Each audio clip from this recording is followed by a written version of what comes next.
Selamat datang di Alur Donghua. Sebelum mendengarkan, jangan lupa subscribe, like, komen, dan share ya, biar Mimin tambah semangat. Selamat mendengarkan. Apa yang terjadi pada jiwa naga? Aku belum pernah melihatnya bertindak seperti ini sebelumnya. Si Meili menatap tombak di tangannya dalam diam dengan ekspresi bingung di wajahnya. Sejauh yang dia ketahui, jiwa naga tidak pernah terikat dengan siapapun dalam keluarganya. Dia selalu bertanya-tanya mengapa jiwa naga berada di tangan keluarganya meskipun tidak ada yang bisa menggunakannya. Jiwa naga telah tertidur selama bertahun-tahun yang tak terhitung jumlahnya. Bukan suatu kebetulan jika sekarang ia menunjukkan tanda-tanda kebangkitan. Sebuah wajah tertentu muncul dalam benaknya. Tetapi sebelum dia benar-benar memikirkannya, dia diganggu oleh Jenderal Zheng. "Apa kau sudah melupakanku?" Jenderal Zheng meraung sambil mengayunkan tombaknya ke arah si Meili, yang dengan cepat bereaksi dengan mengangkat jiwa naga untuk menangkis serangan yang datang.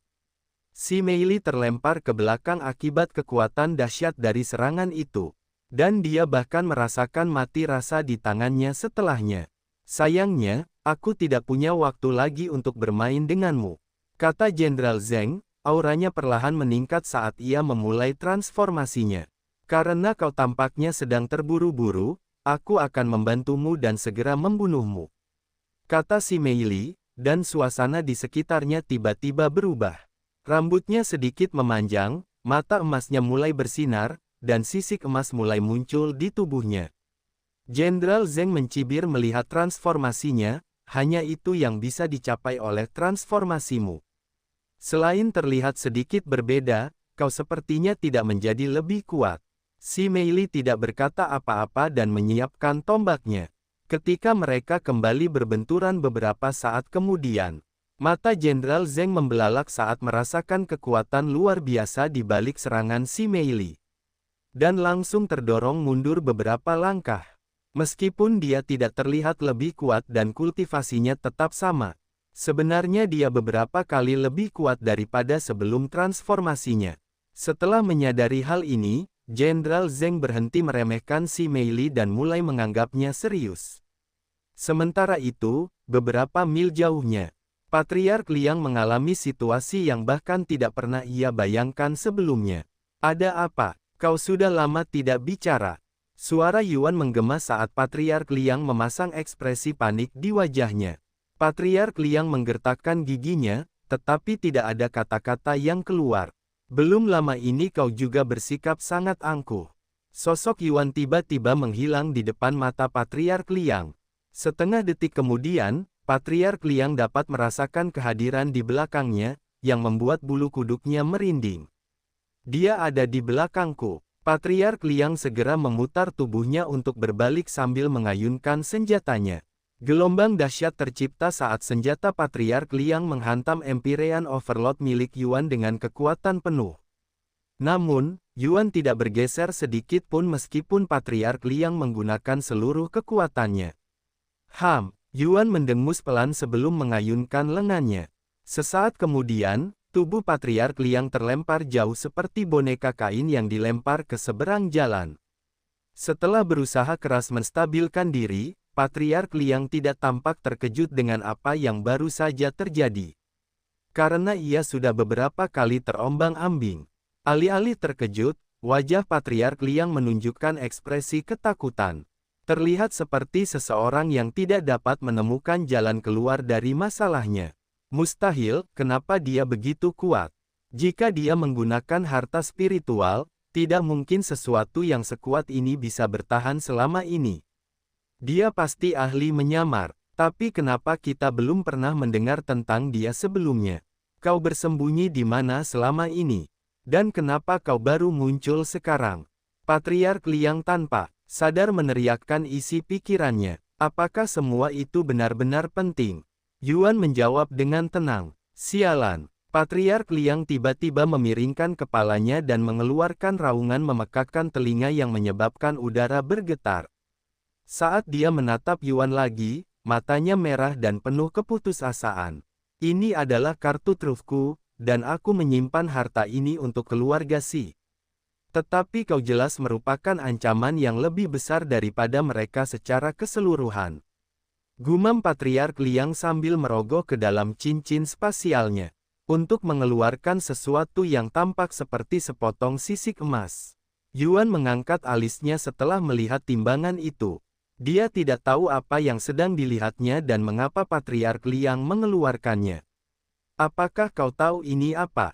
Patriark Liang memegang timbangan di depannya sambil bertanya kepada Yuan. Haruskah aku? Tanya Yuan. Patriark Liang menyeringai lebar sambil berkata, kalian mungkin tahu bahwa ada dua naga yang diakui sebagai dewa naga oleh ras naga, yaitu yang agung dan leluhur naga. Namun, bagaimana jika kukatakan bahwa sebenarnya ada naga ketiga, seorang dewa naga yang melampaui dua yang lainnya? Oh, ketertarikan Yuan langsung terpicu oleh kata-kata tersebut. Dewa naga ketiga ini juga memiliki garis keturunan tertinggi. Tetapi entah bagaimana ia jauh lebih kuat daripada dua dewa naga lainnya dengan garis keturunan serupa. Jika dewa naga ini tidak menghilang begitu saja, ia pasti sudah memerintah seluruh ras naga sekarang, aku yakin akan hal itu. Patriark Liang tampak sangat kagum saat berbicara tentang dewa naga ketiga ini. Seolah-olah dia sedang berbicara tentang leluhurnya sendiri. Dan sisik ini milik dewa naga ketiga. Meskipun hanya sebagian kecil dari satu keping sisik, sisik ini mengandung kekuatan yang cukup untuk memusnahkan naga manapun yang berada di bawah alam ilahi. Kau mungkin kuat, mungkin bahkan mencapai tingkat kultivasi pencerahan roh. Tetapi kau jelas belum mencapai alam ilahi. Namun, aku akan memberimu satu kesempatan terakhir. Datanglah dan bekerjalah untukku, dan aku akan mengampuni nyawamu.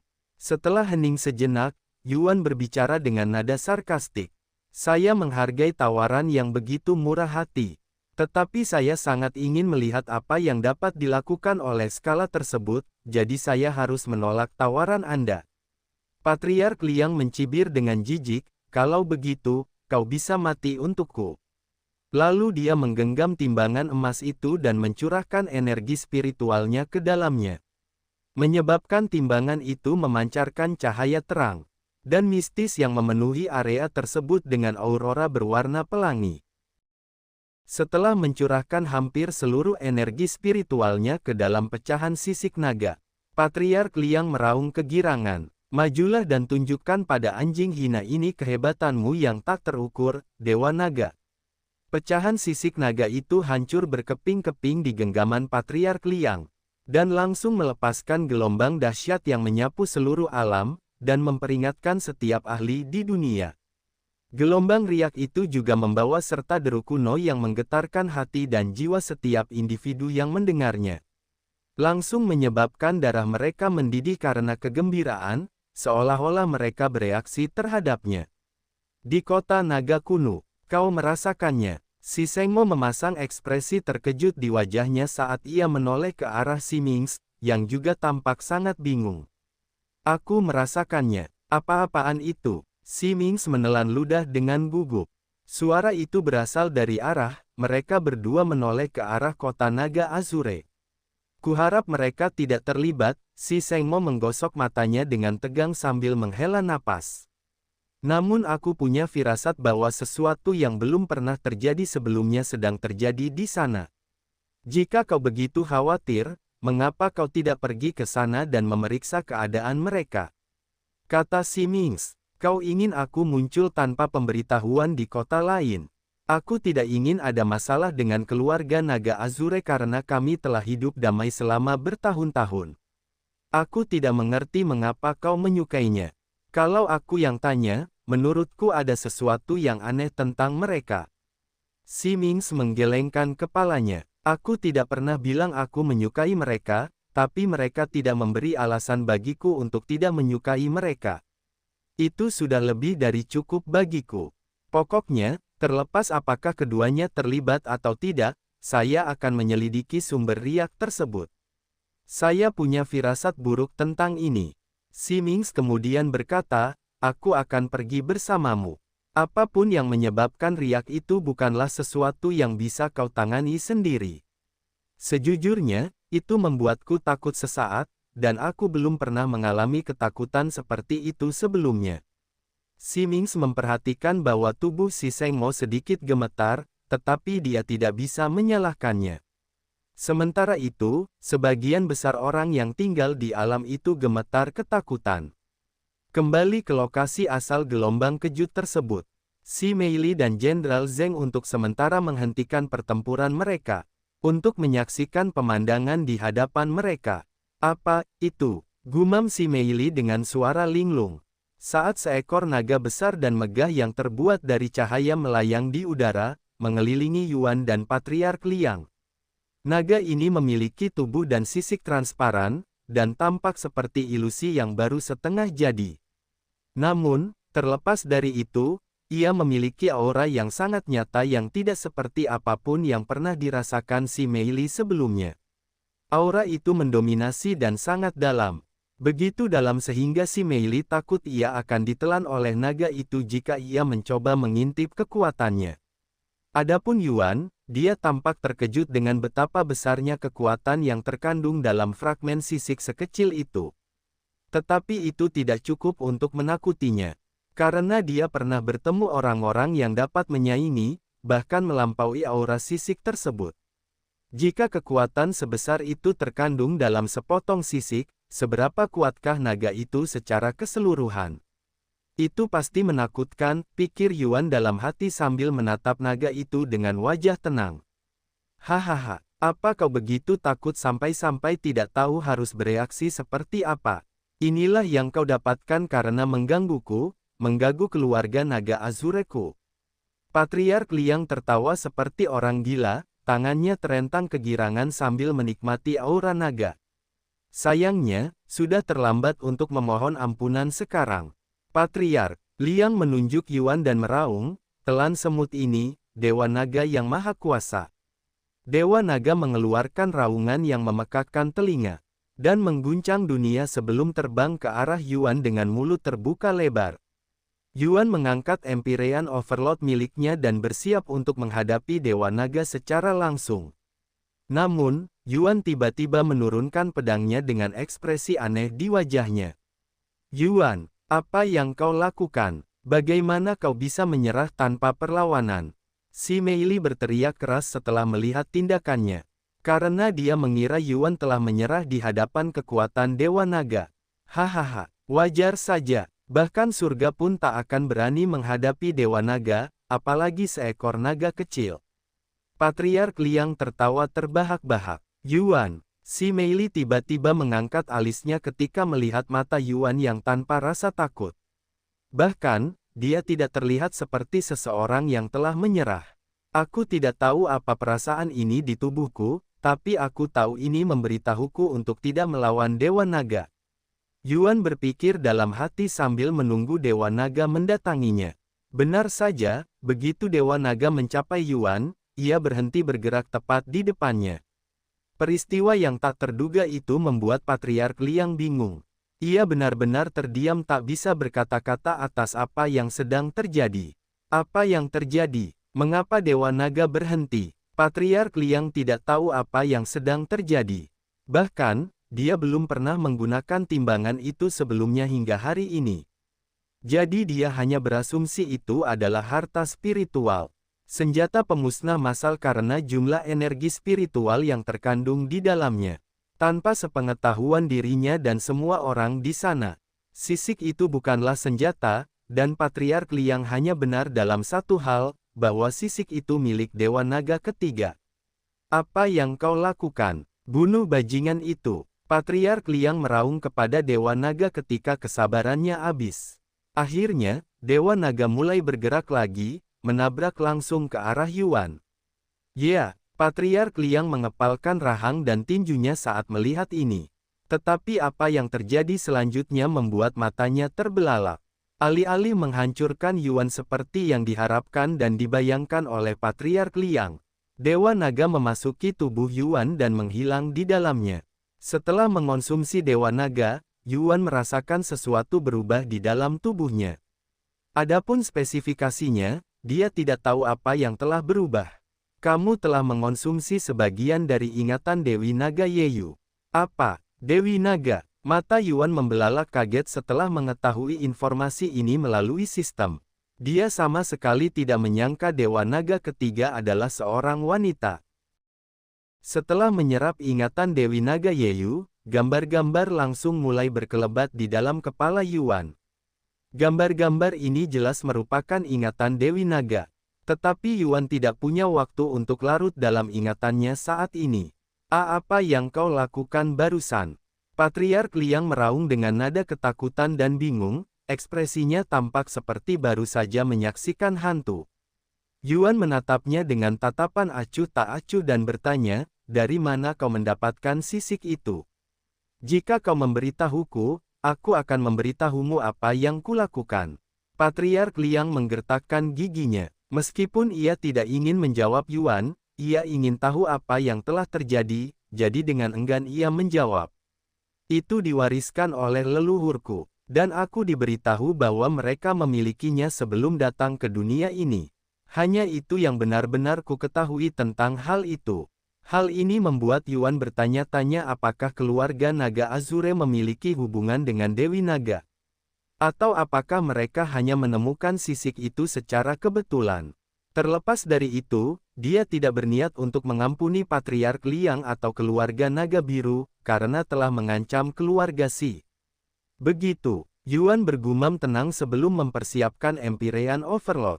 Ketika Patriark Liang melihat ini, tubuhnya langsung menegang. Tunggu, kau bilang akan memberitahuku apa yang kau lakukan pada Dewa Naga. Jika aku memberitahumu bagaimana aku mendapatkannya. Aku sudah memakannya, jawab Yuan dengan santai sebelum terbang menuju Patriark Liang dengan tatapan membunuh di matanya.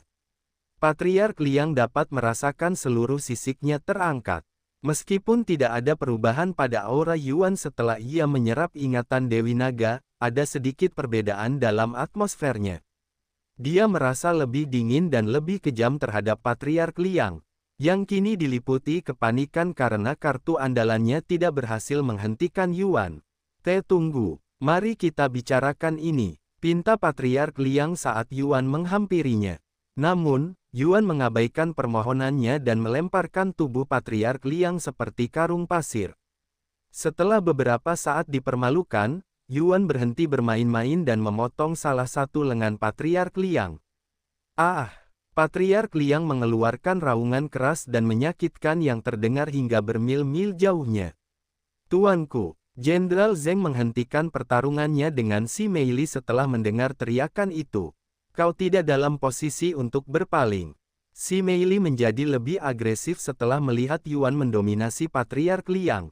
Motivasinya melambung tinggi meskipun beberapa saat sebelumnya ia sedikit tertinggal. Lepaskan aku tidak punya waktu lagi untuk bermain-main denganmu. Jenderal Zeng meraung sambil melepaskan seluruh energi spiritualnya ke arah si Meili. Karena dia tidak lagi peduli apakah dia akan membunuhnya atau tidak. Si Meili berusaha sekuat tenaga untuk melawan energi spiritual tersebut. Tetapi dia hanya mampu memblokir 90% sebelum terlempar oleh sisa energi spiritual itu. Sementara itu, Jenderal Zeng terbang menuju arah Yuan dan Patriark Liang.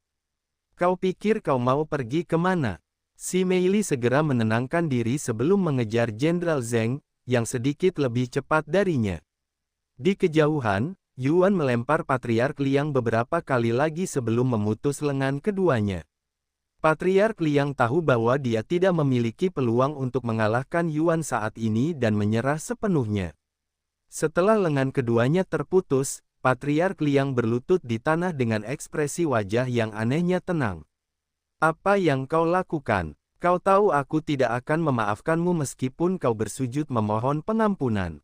Tanya Yuan sambil berdiri di hadapan Patriark Liang. Aku tidak meminta pengampunan. Aku meminta belas kasihan. Patriark Liang menjawab dengan tenang. Aku akan berhenti melawan dan memberikan hidupku padamu. Namun, sebelum kau membunuhku, aku ingin kau tahu bahwa sebagian besar anak-anakku tidak mengetahui ambisiku, dan mereka sepenuhnya tidak bersalah. Jika kau masih bersikeras membantai keluargaku setelah ini, Ketahuilah bahwa kau membunuh orang-orang yang satu-satunya kejahatan mereka adalah menjadi bagian dari keluargaku. Yuan sedikit menyipitkan matanya setelah mendengar ini. Dan dia dengan tenang menjawab, aku tidak berniat mengejar keluargamu. Aku akan menyerahkan nasib mereka ke tangan keluarga Si. Dan aku yakin keluarga Si juga akan menyelidiki semuanya secara menyeluruh. Patriark Liang menghela napas lega setelah mendengar jawaban Yuan. Dan dengan tenang menutup matanya, diam-diam menunggu kematiannya. Jangan berani-beraninya kau menyentuhnya dengan tangan kotormu. Suara Jenderal Zeng menggema saat ia akhirnya sampai di lokasi mereka. Namun, seolah-olah dia tidak mendengar Jenderal Zeng. Yuan mengayunkan pedangnya tanpa ragu-ragu, memenggal kepala Patriark Liang dalam gerakan cepat. Tuanku, Jenderal Zeng meraung, dan saat ia tiba di hadapan Yuan dengan mata merah, ia melepaskan seluruh energi spiritual yang ada di dalam tubuhnya ke arah Yuan. Yuan tidak mengatakan apapun dan hanya melirik Jenderal Zeng sebelum dengan santai melayangkan satu tinju ke arahnya. Tinju Yuan yang tampaknya tak terkalahkan merobek energi spiritual Jenderal Zeng, seolah tak berarti apa-apa sebelum menghantam wajahnya tepat di tengah. Kepala Jenderal Zeng meledak seperti balon, dan tubuhnya yang tanpa kepala roboh tepat di samping tubuh Patriark Liang. Si Meili perlahan berhenti sambil menatap Yuan dengan mata terbelalak. Dia tahu bahwa Yuan memiliki kekuatan yang luar biasa. Tetapi dia tidak menyangka bahwa dia begitu kuat sehingga bisa membunuh dua penguasa roh dalam sekejap mata. Setelah tersadar dari lamunannya, dia dengan gugup mendekatinya. Apakah kau baik-baik saja, Yuan? Tanyanya dengan suara rendah. Ekspresi dingin di wajah Yuan langsung melunak, dan dia menoleh menatapnya dengan senyum hangat. Aku baik-baik saja. Bagaimana denganmu? Apakah kamu terluka? Hanya beberapa goresan. Aku akan baik-baik saja, kata si Meili sambil tersenyum kaku. Meskipun tubuhnya tampak baik-baik saja dari luar, dia mengalami beberapa cedera internal seperti patah tulang. Tetapi itu bukan sesuatu yang mengancam jiwa. Dan cedera seperti itu akan mudah sembuh bagi binatang suci seperti dirinya. Yuan mengetahui hal ini, dan ketika si Meili melihat ekspresinya, dia segera berkata, jangan khawatir, aku baik-baik saja. Lagi pula, kita belum selesai, karena pasukan keluarga naga Azure masih bergerak menuju kota kita, belum lagi keluarga naga hijau. Yuan mengangguk, baiklah, mari kita hadapi anggota keluarga naga Azure yang tersisa dulu. Namun, tepat saat mereka mulai bergerak, Yuan tiba-tiba merasakan dua sosok yang familiar terbang ke arah mereka dengan kecepatan tinggi. Ada apa? Tanya si Meili padanya. Namun dia tidak membutuhkan jawaban karena dia juga merasakan kehadiran-kehadiran itu beberapa saat kemudian. Benar saja, tak lama kemudian si Sengmo dan si Mings muncul di hadapan mereka. Yuan, Meili, apakah semuanya baik-baik saja? Si Mings adalah orang pertama yang berbicara setelah mereka tiba. Kami baik-baik saja, tapi apa yang kalian berdua lakukan di sini? Si Meili menatap mereka dengan ekspresi bingung di wajahnya. Kami mendengar raungan naga yang dahsyat. Berbeda dari apapun yang pernah kami dengar sebelumnya. Jadi kami bergegas ke sini untuk menyelidiki, kata si Sengmo. Kau mendengarnya dari sana. Si Meili terkejut. Pada saat itulah si Sengmo dan si Mings menyadari keberadaan mayat-mayat di belakangnya. Wajah itu, Patriark Liang dan Jenderal Zeng. Kenapa mereka mati? Apa yang terjadi di sini? Seru si Sengmo. Dia tidak pernah berpikir sedetik pun bahwa Yuan atau si Meili bertanggung jawab atas kematian mereka. Meskipun mereka berada di tempat kejadian tanpa ada orang lain di sana. Bahkan, dia percaya bahwa mereka dibunuh oleh entitas tak dikenal yang melepaskan raungan naga itu. Apakah ini juga disebabkan oleh naga itu? Si Mings menelan ludah dengan gugup. Jika entitas itu berani membunuh seseorang yang begitu terkemuka seperti Patriark Liang, kemungkinan besar ia juga tidak akan ragu untuk mengejar mereka.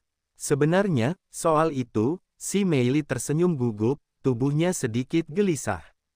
Apa yang terjadi? Si Sengmo menatapnya dengan intens. Yuan turun tangan dan berkata, saya bertanggung jawab atas hal ini. Apa? Si Sengmo dan Si Mings menoleh menatapnya dengan mata lebar penuh ketidakpercayaan. Aku membunuh mereka. Dia mengulangi dengan lebih jelas. Kau membunuh Patriark Liang. Mengapa kau melakukan hal seperti itu?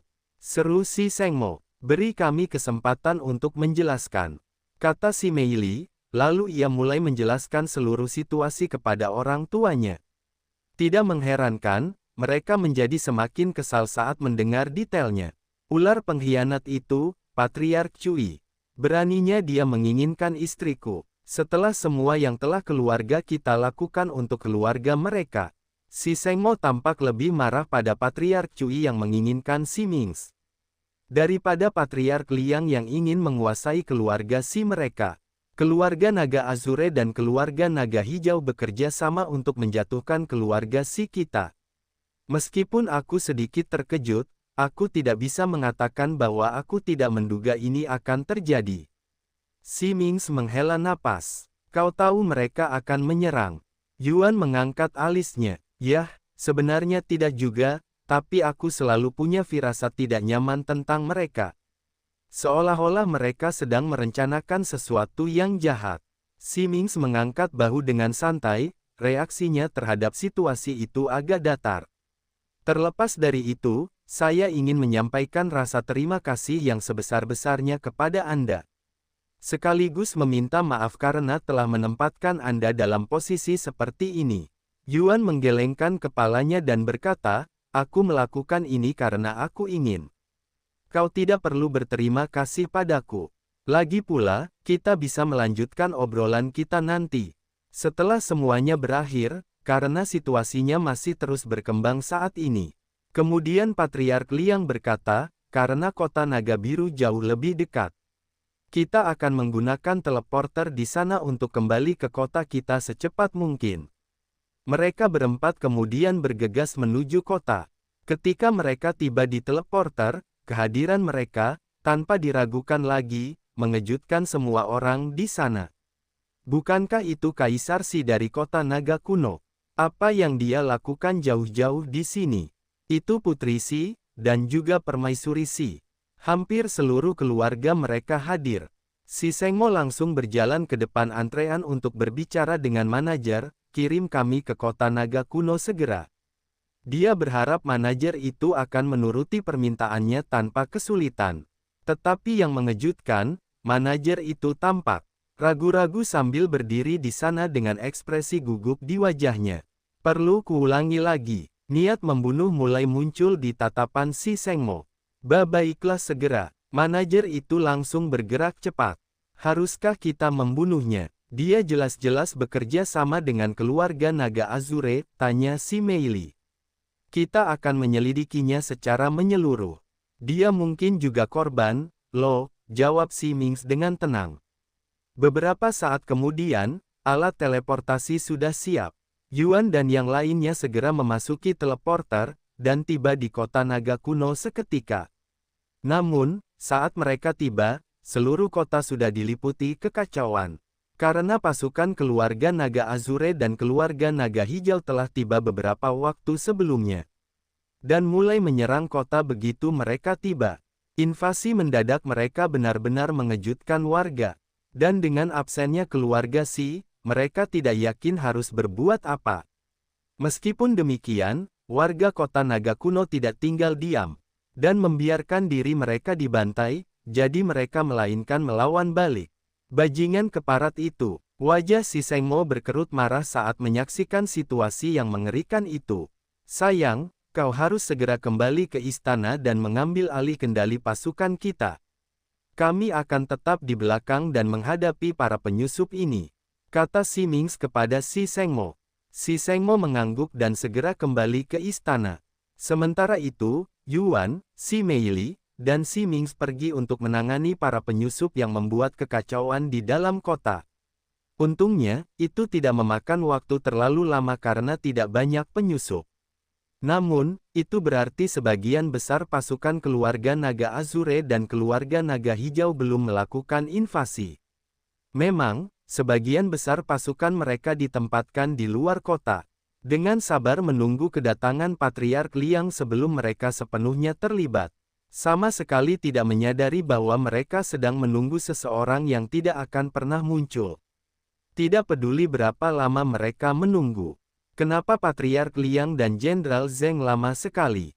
Seharusnya mereka sudah di sini sejak lama. Keluh Patriark Cui karena mulai tidak sabar. Kami mengalami beberapa masalah tak terduga tepat setelah Anda pergi.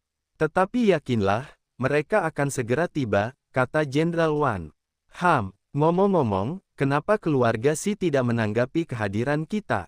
Seolah-olah mereka bahkan tidak ada di sini. Perang ini mungkin akan berakhir lebih cepat dari yang kita duga. Patriark Cui bergumam keras. Meskipun aku sangat ingin perang ini berakhir dengan lancar, itu hanyalah angan-angan. Aku tidak tahu apa yang sedang dilakukan keluarga Si. Tetapi keheningan mereka memberiku firasat buruk. Di Istana Naga Kuno. Bunuh para penyusup. Pertahankan istana sampai orang tuaku kembali. Suara Si Murong menggema di dalam istana saat dia membantai para penyusup. Ketika para penyusup muncul, Si Murong memimpin para penjaga untuk mempertahankan rumahnya. Meskipun istana dijaga ketat, mereka tetap kalah jumlah dibandingkan para penyusup. Seandainya bukan karena kehadiran Xiao Hua, Feng Yuxiang, dan Lan Yingying yang tidak diperhitungkan oleh musuh, mereka akan mengalami kesulitan yang jauh lebih besar dalam mempertahankan istana. Saat Si Sengmo kembali ke istana, sebagian besar penyusup di istana sudah berhasil ditangani. Murong, ada apa sebenarnya? Tanya Si Sengmo begitu tiba. Ayah, pasukan keluarga Naga Azure dan keluarga Naga Emerald muncul tiba-tiba, dan mulai menyerang kota kita. Istana aman untuk saat ini, tetapi kota. Jangan khawatir, ibu dan kakakmu sedang menjaga kota saat ini. Sedangkan untuk situasi kita, keluarga Naga Azure dan keluarga Naga Hijau bekerja sama untuk menaklukkan kita, kata Si Sengmo. Apa? Kenapa mereka melakukan itu? Jangan bilang, apakah ini ada hubungannya dengan pernikahan Si Meili? Si Murong hanya bisa memikirkan satu alasan atas agresi mendadak mereka. Tidak, tampaknya mereka telah merencanakan ini bahkan jauh sebelum saya berkuasa. Kita bisa membicarakan ini lebih lanjut nanti. Karena saat ini kita harus melindungi kota. Ngomong-ngomong, di mana Jenderal Sun? Si Murong dengan cepat menjawab, Jenderal Sun, bersama sebagian besar pasukan kita. Pergi untuk menghadapi keluarga Naga Biru dan keluarga Naga Hijau yang telah berkumpul di luar kota kita. Sementara sebagian lainnya ditinggalkan untuk menghadapi para penyusup. Si Sengmo mengangguk, mari kita segera berkumpul kembali dengan yang lain. Sebelum kita bertemu dengan para penyusup, kami akan ikut denganmu, kata Feng Yuxiang. Si Sengmo mengangguk, karena dia tidak keberatan. Saat mereka meninggalkan istana, Feng Yuxiang bertanya kepada Si Sengmo, mengapa kau tiba-tiba menghilang? Aku pergi untuk menyelidiki auman naga itu.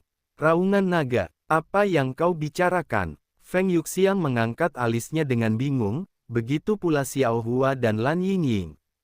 Kau tidak mendengar raungan naga itu? Itu terjadi belum lama ini. Kini giliran Si Sengmo yang bingung. Raungan naga itu cukup kuat untuk membangunkan bahkan orang yang koma. Jadi mustahil untuk tidak mendengarnya meskipun mereka sedang tidur nyenyak. Tidak, aku tidak mendengar apapun seperti itu. Kalian mendengarnya. Feng Yuxiang menoleh ke arah Xiao Hua dan Lan Yingying, yang juga menggelengkan kepala tanpa ragu. Aneh, mungkin itu sesuatu yang hanya bisa didengar oleh naga, kata Feng Yuxiang beberapa saat kemudian. Itu, mungkin. Si Sengmo mulai merenung dalam hati. Setelah mengetahui tentang invasi itu, dia sejenak lupa bertanya kepada Yuan tentang raungan naga. Beberapa waktu kemudian, mereka bergabung kembali dengan kelompok Yuan. Tuan muda, apakah Anda terluka? Feng Yuxiang segera bergegas menghampiri Yuan. Dia menggelengkan kepalanya dengan tenang. Bagaimana dengan kalian? Kami semua sedang berlatih di kamar masing-masing ketika istana tiba-tiba diserang. Tentu saja, kami hanya menderita luka ringan yang sudah sembuh. Si Sengmo kemudian berkata, sebagian besar pasukan mereka menunggu di luar kota karena suatu alasan. Pasukan saya sudah berada di sana, tetapi mereka akan membutuhkan bantuan kita. Mereka pasti menunggu Patriark Liang sebelum melancarkan serangan sebenarnya. Sayangnya bagi mereka, dia tidak akan pernah muncul sama sekali. Si Meili terkekeh. Beberapa waktu kemudian, mereka tiba di luar kota, di mana puluhan ribu pasukan musuh berkumpul tepat di depan gerbang utama. Pasukan keluarga Si dipimpin oleh seorang pria parubaya, Jenderal Sun, yang berdiri di antara pasukan musuh dan kota dengan ekspresi tanpa rasa takut di wajahnya. Keluarga naga biru, keluarga naga hijau, kalian pasti sudah gila. Apa kalian benar-benar berpikir bisa mengalahkan keluarga Si dengan bekerja sama? Jenderal Sun meraung kepada mereka. Kau tetap berisik dan menyebalkan seperti biasanya, Jenderal Sun. Jenderal Wan maju ke depan. Jika kami tidak percaya diri, kami tidak akan bertindak begitu berani dengan menyerang dari depan. Dan tanpa tipu daya apapun. Patriark Cui tertawa terbahak-bahak. Oh, dan dari mana kau mendapatkan kepercayaan diri seperti itu? Dari Patriark Liang. Si Sengmo berbicara sambil tiba-tiba muncul di hadapan mereka. Kaisar Si. Patriark Cui tanpa sadar menegang setelah melihatnya. Keluarga Si ada di sini. Bersiaplah. Jenderal Wan memperingatkan pasukan mereka. Yang mulia, Anda telah kembali. Jenderal Sun langsung tersenyum melihat kedatangannya. Aku mengajukan pertanyaan padamu, Patriark Cui. Dari mana kau mendapatkan kepercayaan diri untuk menyerang kotaku dan menginginkan istriku? Si Sengmo mengulangi pertanyaannya. Patriark Cui mengerutkan kening mendengar bagian terakhir pertanyaan Si Sengmo. Tidak aneh jika Si Sengmo berpikir bahwa mereka menyerang kotanya karena itu sudah jelas. Tetapi Si Sengmo seharusnya tidak tahu tentang keinginannya untuk mengambil Si Mings untuk dirinya sendiri. Karena itu adalah sesuatu yang baru-baru ini dia ungkapkan kepada Si Meili. Namun, menurut Jenderal Wan, Si Meili tidak kembali ke kota dan sebenarnya kembali ke kota Naga Biru. Kenapa kau terlihat terkejut? Suara Si Meili tiba-tiba menggema saat ia muncul di hadapan Patriark Cui. Kau, apa yang kau lakukan di sini? Jenderal Wan terkejut melihat Si Meili di hadapan mereka. Bukankah seharusnya aku berada di sini, di kotaku sendiri? Si Meili berpura-pura tidak tahu. Apa yang terjadi pada Jenderal Zheng? Oh, bajingan itu. Dia ada di sini. Si Meili menjentikkan jarinya, dan sesaat kemudian, sesosok tubuh jatuh dari langit. Itu adalah mayat Jenderal Zheng tanpa kepala. Aku juga ingin mengambil kepalanya, tapi itu tidak mungkin. Maafkan aku. Si Meili mencibir dengan suara dingin. Dasar bajingan. Sebelum Jenderal Wan sepenuhnya memahami situasi, mayat lain jatuh dari langit. Tubuh ini kehilangan 2 anggota badan dan 1 kepala. Tetapi Jenderal Wan dan Patriark Cui langsung tahu milik siapa tubuh ini karena pakaian yang dikenakannya. Tuanku, Jenderal Wan berlutut karena terkejut. Mustahil, ekspresi Patriark Cui membeku. Tepat pada saat itulah Yuan muncul di hadapan mereka. Patriark Cui tidak mengenali Yuan. Tetapi Jenderal Wan langsung mengenalinya dan tahu bahwa dialah yang bertanggung jawab atas kematian mereka. Berani-beraninya kau. Jenderal Wan tiba-tiba menyerbu Yuan, emosinya benar-benar tak terkendali. Yuan tidak bergerak dan hanya mengucapkan satu kata. Berlutut. Meskipun hanya satu kata, saat diucapkan, dunia Jenderal Wan tiba-tiba menjadi gelap gulita. Dan dia bisa merasakan kehadiran makhluk dari dunia lain yang menatapnya dari langit yang tinggi. Jenderal Wan tidak sendirian. Semua orang di sana, dari Patriark Cui hingga para prajurit di belakang formasi, menyaksikan dunia mereka tiba-tiba diliputi kegelapan sebelum disambut oleh mata emas raksasa. Dan sebelum mereka menyadarinya, semua orang di sana sudah berlutut. Ye Yuan. Yuan dapat mendengar Si Sengmo memanggilnya dengan suara tercekat. Dan ketika dia berbalik, dia terkejut melihat Si Sengmo dan Si Mings juga hampir berlutut. Adapun Jenderal Sun dan pasukan lainnya, mereka sudah berlutut. Yuan awalnya hanya berniat menggunakan tatapan naga pada pasukan musuh, tetapi dia meremehkan kekuatan tatapan naganya saat masih terpengaruh oleh transformasinya, sehingga tanpa sengaja menimbulkan masalah bagi sekutunya. Maaf, Yuan segera menonaktifkan tatapan naganya dan meminta maaf setelahnya. Setelah Yuan menonaktifkan tatapan naga, semua orang di sana akhirnya bisa bernapas lega. Dan meskipun hanya diaktifkan selama beberapa detik, itu sudah cukup untuk melumpuhkan separuh dari keluarga naga Azure dan pasukan keluarga naga hijau. Karena mereka yang bermental lemah semangatnya langsung hancur setelah menjadi sasaran tatapan naga. Bagi sebagian jiwa yang malang, jiwa mereka hancur di bawah serangan spiritual.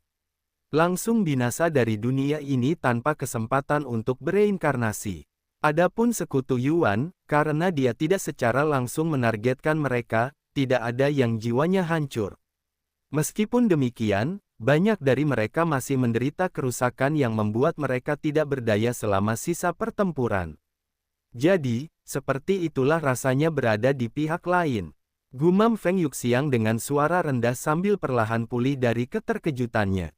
Wajah dan tubuhnya basah kuyup oleh keringat dingin. Setelah mengalami tatapan naga secara langsung untuk pertama kalinya, Lan Yingying memiliki penampilan yang serupa, tetapi karena usianya puluhan ribu tahun lebih muda dari Feng Yuxiang, ia menderita jauh lebih banyak. Jika dia bukan binatang suci, jiwanya mungkin berada dalam bahaya saat ini. "Apakah kamu baik-baik saja?" tanya Xiao Hua kepada Lan Yingying setelah melihat kondisinya. "Ya, entah bagaimana." Lan Yingying mengangguk setelah menarik napas dalam-dalam beberapa kali. Lan Yingying terkejut ketika menoleh ke arah Xiao Hua, yang napasnya hanya sedikit lebih berat dari biasanya, tampak seperti baru saja jogging ringan di taman. Kenapa kau tampak baik-baik saja?" Ia tak kuasa menahan diri untuk bertanya. Xiao Hua menatap telapak tangannya sendiri, dan setelah terdiam sejenak, kemudian dia berbicara dengan suara rendah, "Aku tidak tahu. Dibandingkan dengan semua orang di sana, termasuk si Sengmo dan si Mings yang memiliki tingkat kultivasi tertinggi, Xiao Hua tampaknya paling sedikit terpengaruh oleh tatapan naga Yuan." Hal ini membuat Lan Yingying bertanya-tanya apakah Xiao Hua beruntung, dan tidak terlalu terpengaruh oleh tatapan naga seperti yang lain. Atau apakah jiwanya cukup kuat untuk menahan tatapan naga? Lagi pula, tatapan naga adalah teknik spiritual yang menargetkan jiwa seseorang. Artinya teknik ini akan kurang efektif pada mereka yang memiliki jiwa yang lebih kuat. Terutama jika dibandingkan dengan orang yang menggunakan teknik tersebut. Saat semua orang perlahan pulih, si Sengmo menatap Yuan dengan ekspresi mendalam di wajahnya. "Aku benar-benar minta maaf soal itu." Yuan meminta maaf lagi setelah melihat wajah si Sengmo. "Tidak perlu meminta maaf dua kali, aku tidak marah," kata si Sengmo. Dan dia melanjutkan dengan suara bergumam, "Tatapan nagamu, kukira itu hanya legenda, tapi..." "Legenda?" Yuan mengangkat alisnya. Si Sengmo menggelengkan kepalanya dan berkata, "Aku akan menjelaskannya padamu nanti, setelah kita membereskan kekacauan ini." "Baiklah." Si Sengmo kemudian menghampiri Patriark Cui dan Jenderal Wan, yang masih belum pulih dari keterkejutan mereka. "Ini adalah kesempatan terakhir kalian untuk menyerah. Seperti yang baru saja kalian saksikan sendiri. Temanku ini dapat menghancurkan semua rencana dan kekuatan kalian hanya dengan tatapan naga. Kalian tidak punya peluang untuk memenangkan perang ini. Jika kalian menundukkan kepala dan menyerah dengan sukarela sekarang, aku akan menunjukkan belas kasihan dan memberi kalian berdua kematian tanpa rasa sakit. Namun, jika kalian masih ingin melawan, aku akan menjadikan misi hidupku untuk membuat hidup kalian sengsara. Sebisa mungkin sampai kalian mati karena sebab alami."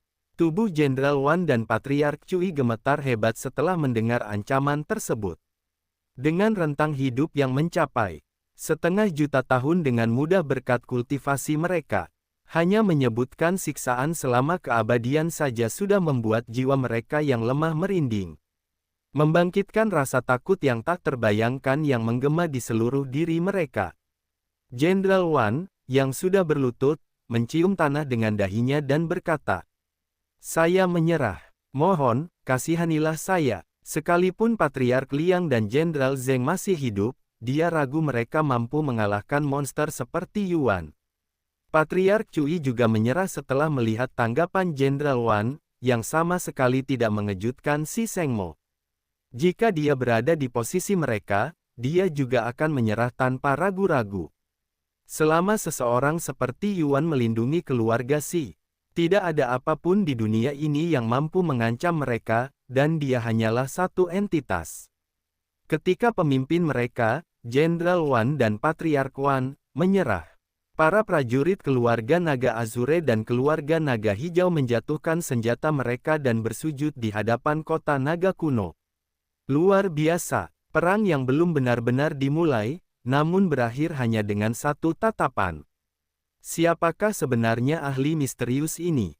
Jenderal Sun dan yang lainnya di pihaknya bertanya-tanya dalam hati, sambil menatap wajah tampan Yuan dengan rasa hormat dan kekaguman yang tak terukur. Apakah ini benar-benar sudah berakhir? Si Murong menelan ludah dengan gugup, wajahnya penuh ketidakpercayaan. Jenderal Sun, bawa semua orang di sini pergi. Si Sengmo tiba-tiba meraung. "Seperti yang Anda perintahkan, Yang Mulia," teriak Jenderal Sun. Dalam beberapa jam berikutnya, Jenderal Sun dan pasukan keluarga Si dengan cepat merebut pasukan musuh yang menyerah dan memenjarakan mereka.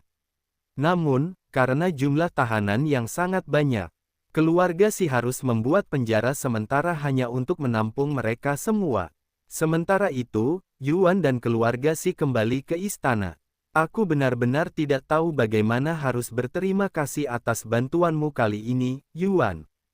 Bahkan jika aku memberikan posisiku sebagai Kaisar Naga di dunia kecil ini, itu pun masih belum cukup." Si Sengmo menghela napas. "Kau masih memikirkan hal seperti itu? Lupakan saja." Yuan tersenyum. Lalu dia bertanya, "Baiklah, sekarang bagaimana? Meskipun sebagian besar penjajah telah menyerah, masih banyak yang harus dilakukan terhadap keluarga Naga Azure dan keluarga Naga Hijau.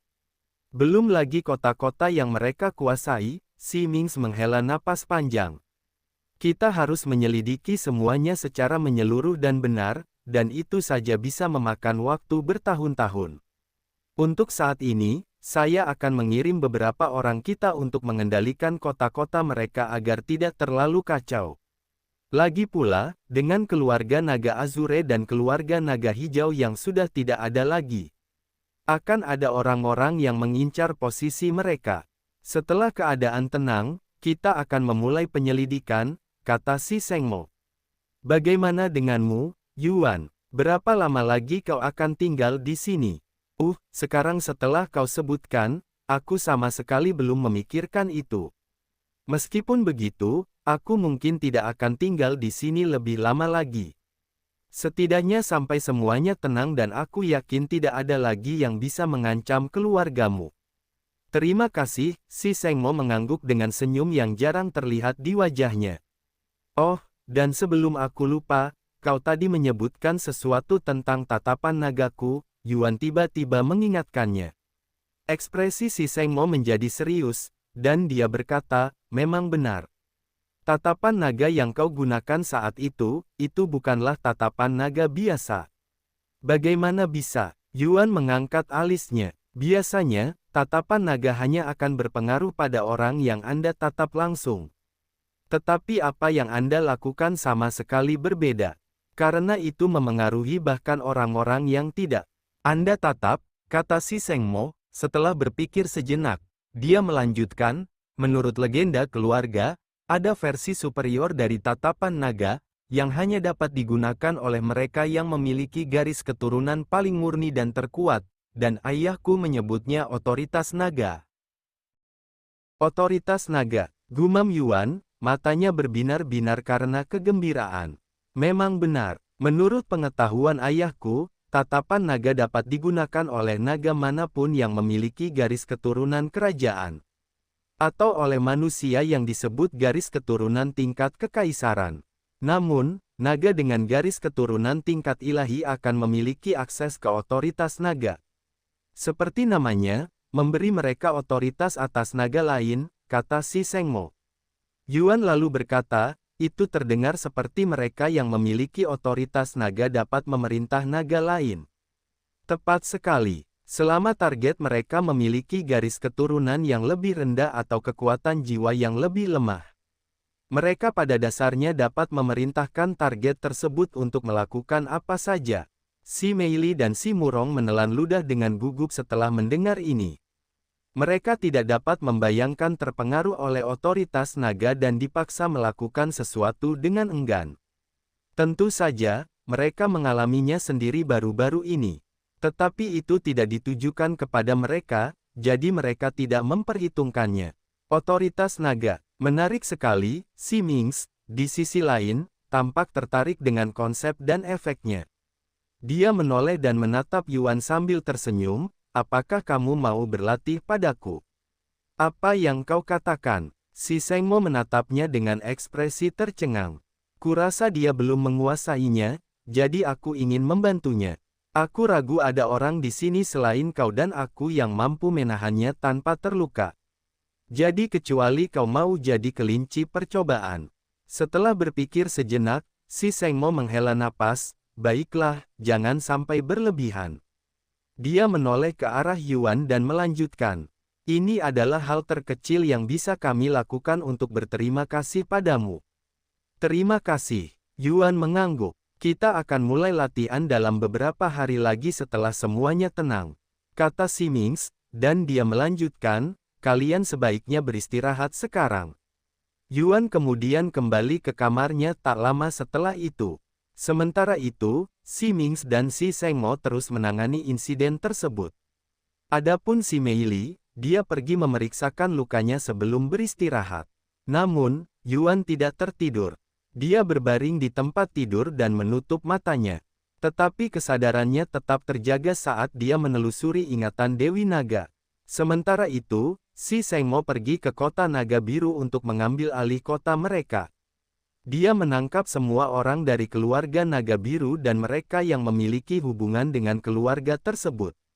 Dan menginterogasi mereka semua secara intensif selama beberapa hari berikutnya.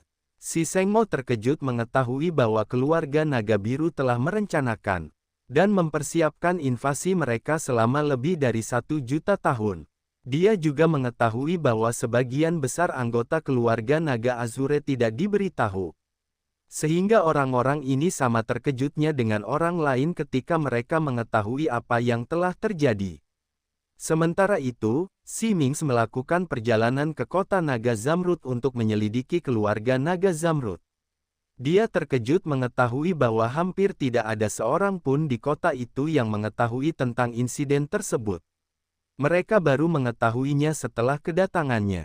Adapun kota Naga Azure, mereka diperingatkan oleh keributan yang disebabkan oleh Yuan. Sehingga mereka percaya bahwa merekalah yang sedang diserang. Selama penyelidikannya, Si Sengmo menemukan Liang Xuan, yang bersembunyi seperti tikus di dalam kota. Si Sengmo segera mengirim Liang Xuan kembali ke kota naga kuno untuk diinterogasi. Karena pada dasarnya ia sama terlibatnya dalam insiden tersebut seperti Patriark Liang. Ketika Si Meili mengetahui penemuan ini, dia secara sukarela menawarkan diri untuk melakukan penyelidikan. Si Sengmo awalnya keberatan, tetapi akhirnya mengalah dan mengizinkan Si Meili untuk menangani penyelidikan Liang Xuan. Setelah Liang Xuan berada di tangannya, Si Meili berkata kepada para penjaga, "Lepaskan borgolnya dan obati lukanya." "Apa?" Para penjaga kebingungan dengan perintahnya. "Lakukan saja, sesuai perintahmu." Setelah Liang Xuan pulih sepenuhnya dari luka-lukanya, Si Meili menyeretnya ke area latihan di dalam Istana Naga. "Apa yang kau rencanakan untukku, Si Meili?" Geram Liang Xuan padanya. "Tidak ada yang istimewa. Kami hanya akan sedikit berlatih tanding," jawab Si Meili dengan santai. "Sparring." Liang Xuan tampak bingung. "Jika kau bisa mengalahkanku, aku akan membiarkanmu pergi. Namun, jika aku menang, kau akan memberitahuku semua yang kau ketahui." Bagaimana kedengarannya? Kamu serius? Tentu saja, Putri. Anda tidak dapat memutuskan hal seperti itu tanpa persetujuan yang mulia terlebih dahulu. Para penjaga mulai panik. Diam. Ayahku sudah mengizinkanku melakukan apapun yang aku mau padanya. Bentak si Meili kepada mereka. Lalu dia menoleh ke Liang Xuan dan melanjutkan, tidak akan ada batasan dan tidak ada aturan. Apakah kamu ingin mengatakan sesuatu sebelum kita mulai? Bagaimana jika aku membunuhmu? Tanya Liang Xuan. Apakah kau benar-benar berpikir itu mungkin? Si Meili mencibir. Si Meili dan Liang Xuan memiliki tingkat kultivasi yang serupa, keduanya berada di puncak Kaisar Roh. Namun, si Meili memiliki teknik yang lebih unggul dan garis keturunan yang lebih baik. Meskipun peluang Liang Xuan mengalahkan si Meili hampir nol, bukan berarti hal itu sepenuhnya mustahil. Baiklah. Jangan berani-beraninya kau mengingkari janjimu, kata Liang Xuan sambil tersenyum tipis. Sesi sparring mereka dimulai tak lama kemudian. Dan selama beberapa jam berikutnya, para penjaga di sana akan menyaksikan pemukulan brutal. Yang hanya bisa digambarkan sebagai sesuatu yang tak tertahankan. Si Meili memukuli Liang Xuan dengan sangat parah. Sehingga itu tidak bisa lagi disebut latihan tanding, melainkan penyiksaan sepihak. Darah Liang Xuan menodai panggung, potongan-potongan dagingnya berserakan. Dan semua giginya tergeletak dalam keadaan hancur, lebih menyerupai debu daripada apapun. Haha, apakah aku kasihan? Wajah Liang Xuan begitu bengkak dan berdarah sehingga ia hampir tidak bisa mengucapkan kata-kata itu. Apa yang barusan kau katakan? Aku tidak bisa mendengarmu. Kata si Meili dengan tenang sebelum meninju perut Liang Xuan, membuatnya muntah darah segar.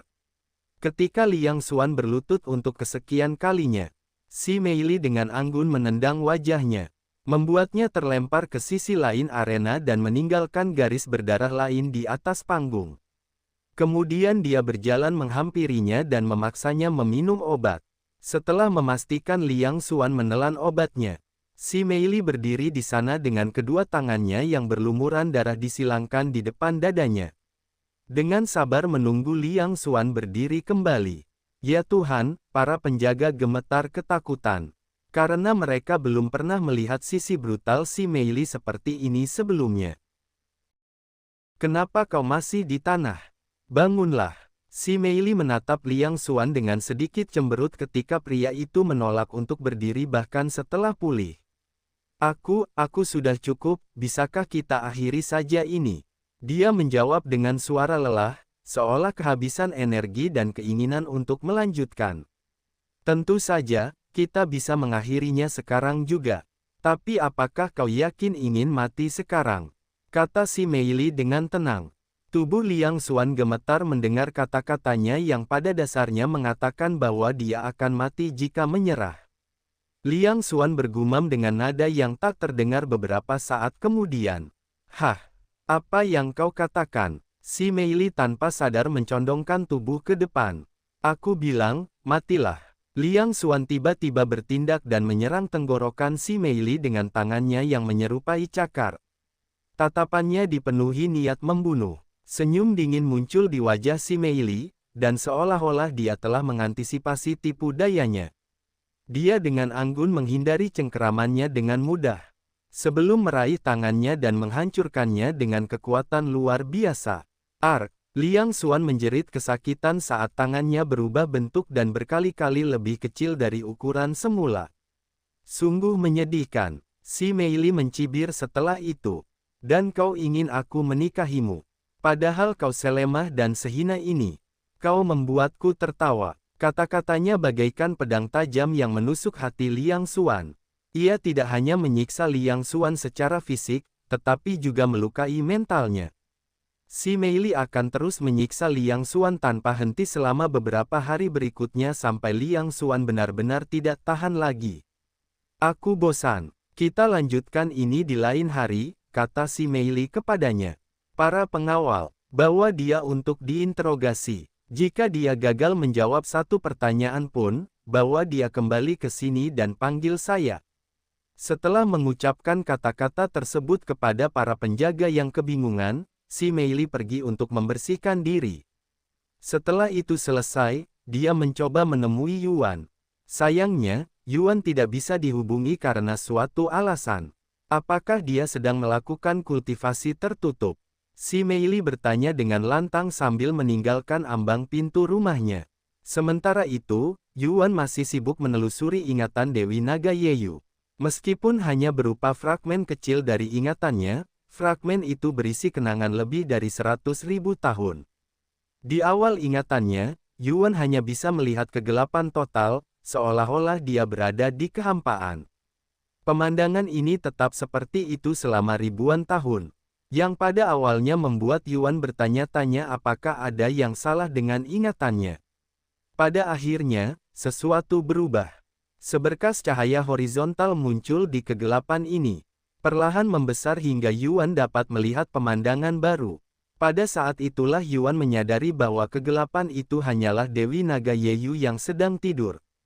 Ketika Dewi Naga Yeyu terbangun dari tidur panjangnya selama 1000 tahun, ia pertama kali disambut oleh sosok tinggi yang berdiri tidak jauh darinya. Namun, jika dibandingkan dengan ukurannya sendiri, sosok tinggi ini hanya sebesar semut, sehingga di matanya, itu seperti diganggu oleh serangga. Dewi Naga Yeyu hendak mengutuk sosok ini. Tetapi sebelum dia sempat melakukannya, sosok ini berbicara terlebih dahulu. Kuharap aku tidak mengganggu tidurmu, Dewa Naga. Lalu apa yang akan kau lakukan jika kau melakukannya? Mati untukku, jawab Dewi Naga Yeyu. Kau boleh mencoba membunuhku jika mau. Tapi aku ingin meminta agar kau melakukannya setelah kita sedikit berbincang. Aku tak punya apa-apa untuk dikatakan kepada manusia. Dewi Naga Yeyu mencibir. Dia juga tidak melewatkan detail kecil, mencoba membunuh, dalam ucapannya. Yang menyiratkan bahwa dia mungkin tidak mampu membunuhnya. Biasanya, dia akan membunuh seseorang yang kurang ajar seperti ini tanpa berpikir panjang. Tetapi dia baru saja bangun dari tidur panjang dan malas bergerak secepat ini. Dan ada sesuatu tentang manusia ini yang tidak bisa dia pahami. Sosok itu terkekeh, jangan begitu, Dewa Naga. Kapan terakhir kali kau berbicara dengan manusia? 1.000.000 tahun yang lalu, 10 juta tahun yang lalu. Setidaknya sudah 100 juta tahun sejak Dewi Naga Yeyu berbicara kepada manusia. Tetapi dia tidak mengakui hal seperti itu kepada manusia ini. Baiklah, kita tidak perlu mengobrol jika kau tidak mau. Lebih baik, dengarkan saja aku. Manusia itu terus berbicara tanpa sedikit pun rasa takut dalam suaranya. Yang membuat Dewi Naga Yeyu bingung, karena dia belum pernah bertemu manusia yang tidak takut padanya. Bahkan, iblis yang dikenal tidak memiliki rasa takut pun akan menunjukkan tanda-tanda ketakutan ketika bertemu dengannya. Apakah manusia ini tidak mengerti apa artinya takut? Tidak, bahkan mereka yang belum pernah mengalami rasa takut pun secara naluriah akan takut padaku. Mungkin dia sebenarnya bukan manusia. Dewi Naga Yeyu bertanya-tanya dalam hati saat manusia itu terus berbicara. Seperti yang mungkin sudah kalian ketahui, perang antara manusia dan iblis akhirnya berakhir setelah bertahun-tahun lamanya. Meskipun sebagian besar orang merayakannya sekarang, aku tidak bisa tidak bertanya-tanya mengapa manusia harus melawan iblis sendirian. Padahal para binatang buas juga menderita siksaan mereka. Lagi pula, jika kita, manusia dan binatang buas, bertarung bersama, perang bisa berakhir jauh lebih cepat. Apa? Manusia mengalahkan iblis. Apa kau menganggapku naga yang bodoh? Sampai percaya pada kebohongan yang begitu terang-terangan. Dewi Naga Yeyu awalnya tidak mempercayai manusia itu. Namun, manusia itu tampak lebih terkejut dengan kenyataan bahwa dia tidak mengetahui tentang berakhirnya perang meskipun ratusan ribu tahun telah berlalu. Sepertinya aku telah meremehkan jumlah tidur yang dibutuhkan seekor naga tertinggi.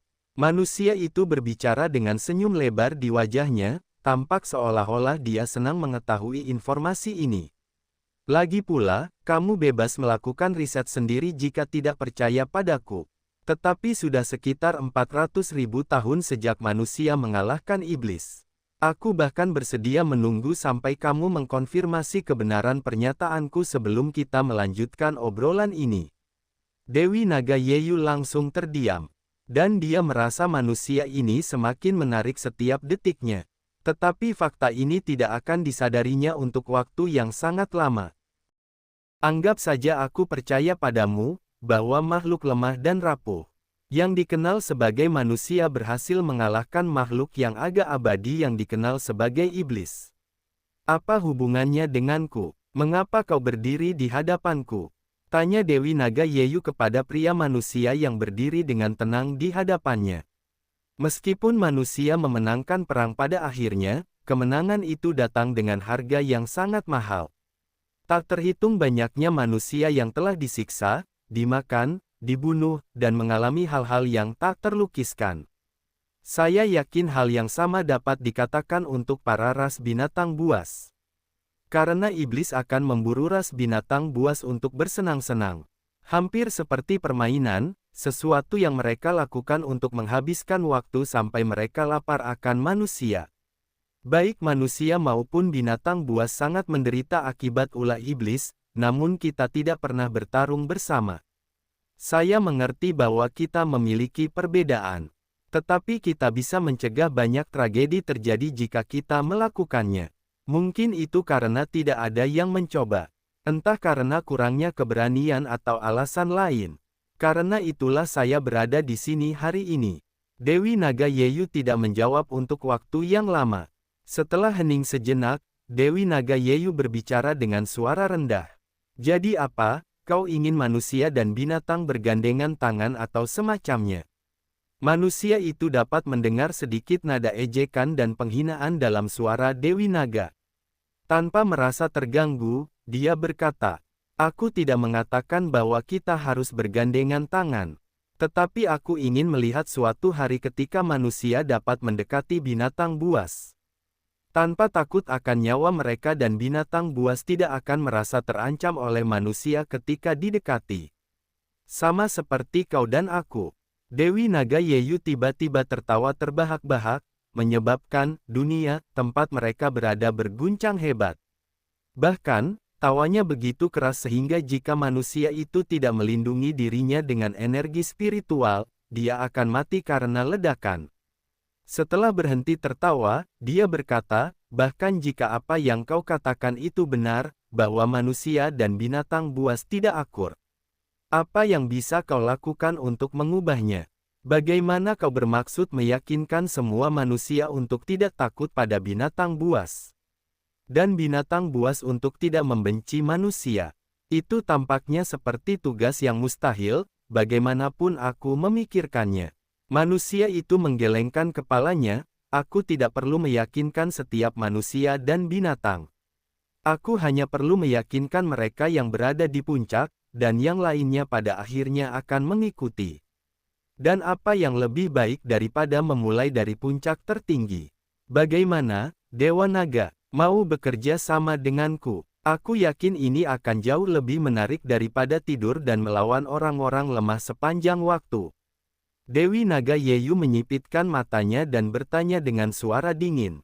"Kau berbicara seolah-olah kau tahu hidupku. Nah, menurut apa yang telah kudengar, kau suka mencari gara-gara dengan makhluk buas lain. Tetapi karena kehebatanmu yang tak tertandingi, kau sangat kesulitan menemukan lawan yang sepadan. Jadi kau hanya menindas orang lain sampai kau lelah dan tertidur. Dan ketika kau bangun, kau akan mengulangi siklus itu lagi dan lagi. Jika aku salah, tolong koreksi aku.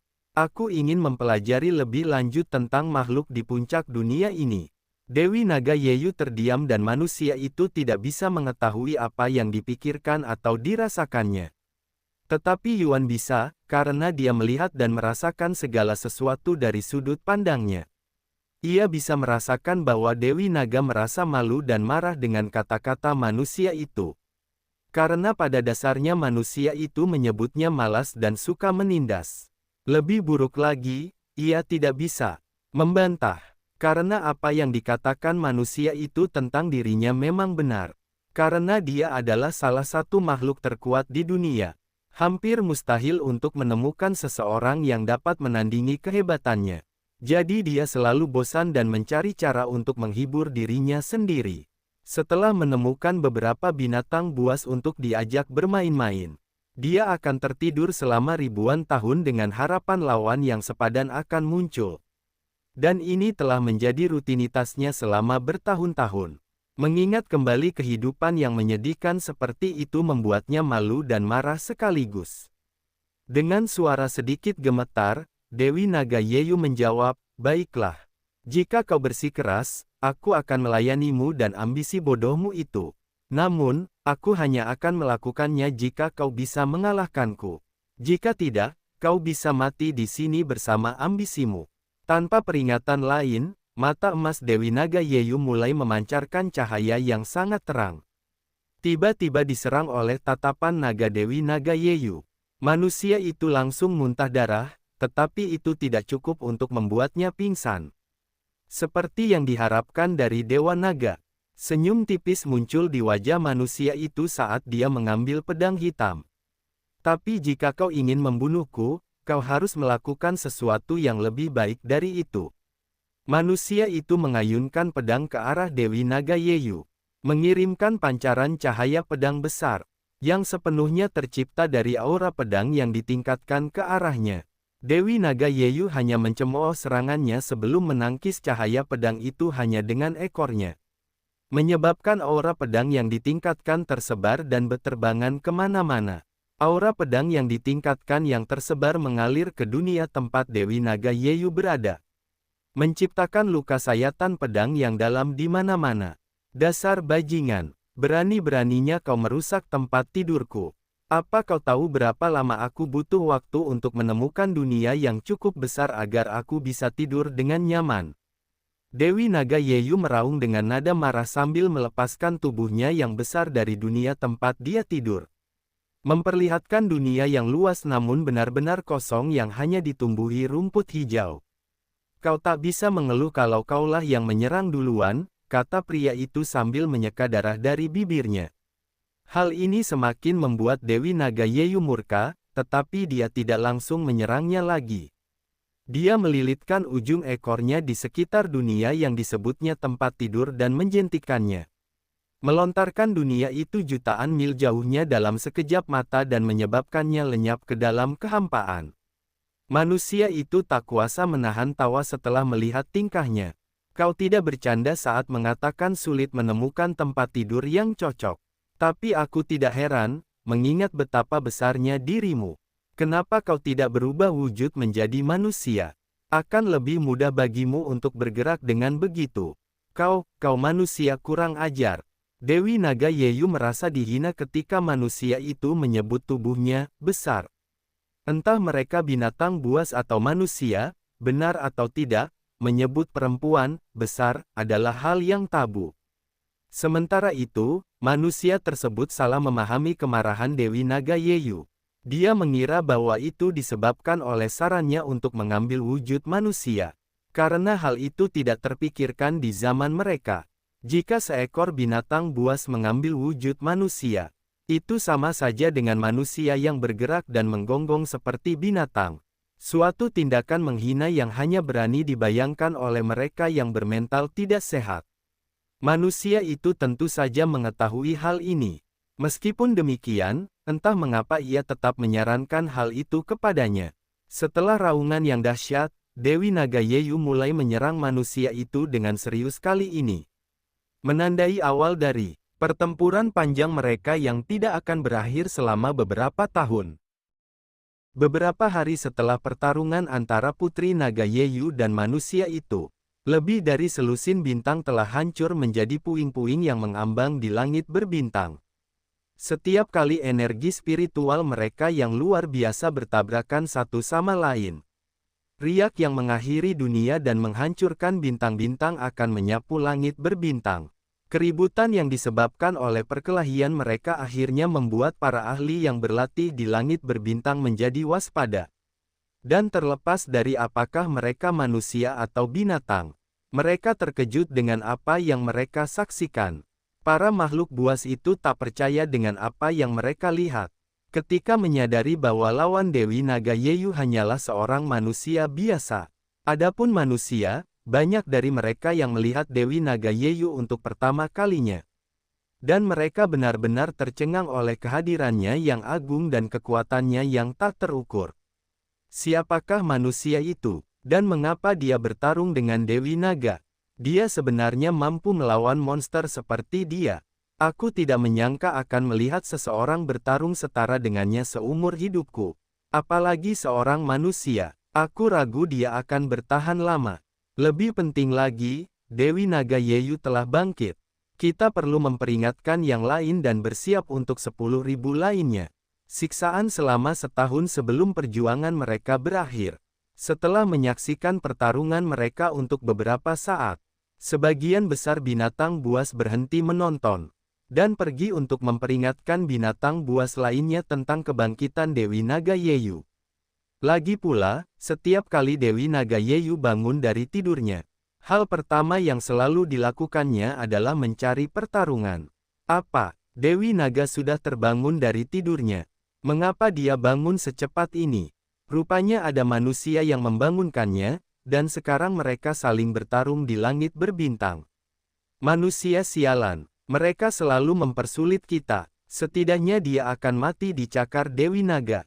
Semua makhluk buas itu memperkirakan manusia tersebut hanya akan bertahan beberapa hari melawan Dewi Naga Yeyu. Tetapi yang mengejutkan mereka masih bertarung bahkan beberapa bulan kemudian. Apa? Dewi Naga masih melawan manusia yang sama. Dia pasti bersikap lunak padanya agar pertarungan tidak berakhir terlalu cepat.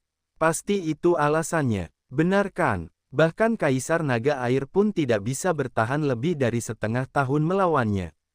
Dan dia belum pernah kalah dari manusia manapun sebelumnya. Para binatang buas itu benar-benar percaya bahwa Dewi Naga Yeyu sengaja bersikap lunak kepada manusia, agar pertarungan mereka bisa berlangsung lebih lama.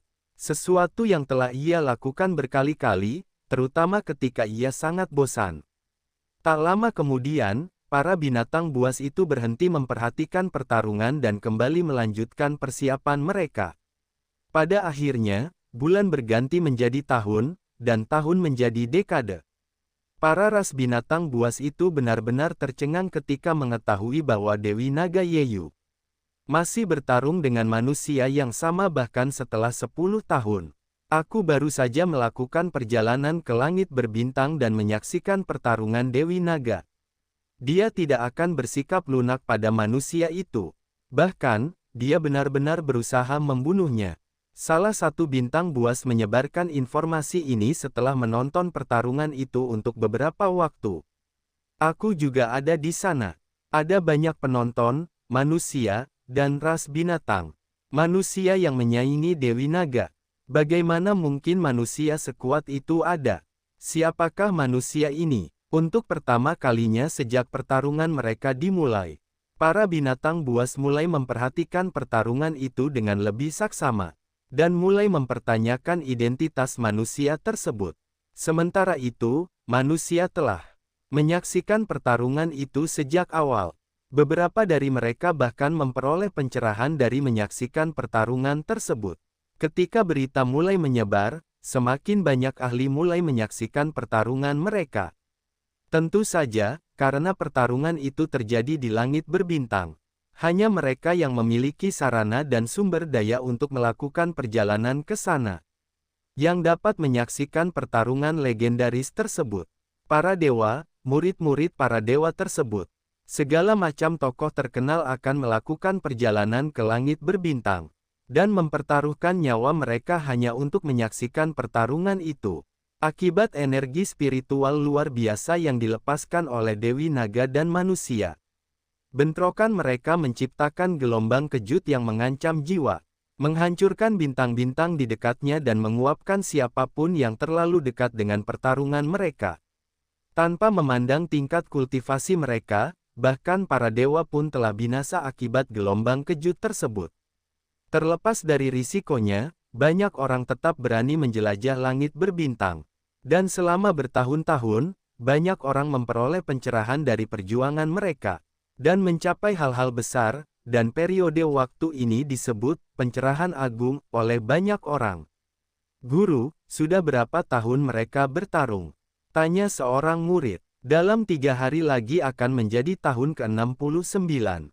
Mereka telah bertarung selama itu. Bagaimana mungkin? Apakah mereka memiliki persediaan energi spiritual yang tak terbatas atau semacamnya? Tanya murid lainnya. Entitas pada level mereka memiliki jumlah energi spiritual yang tak terukur.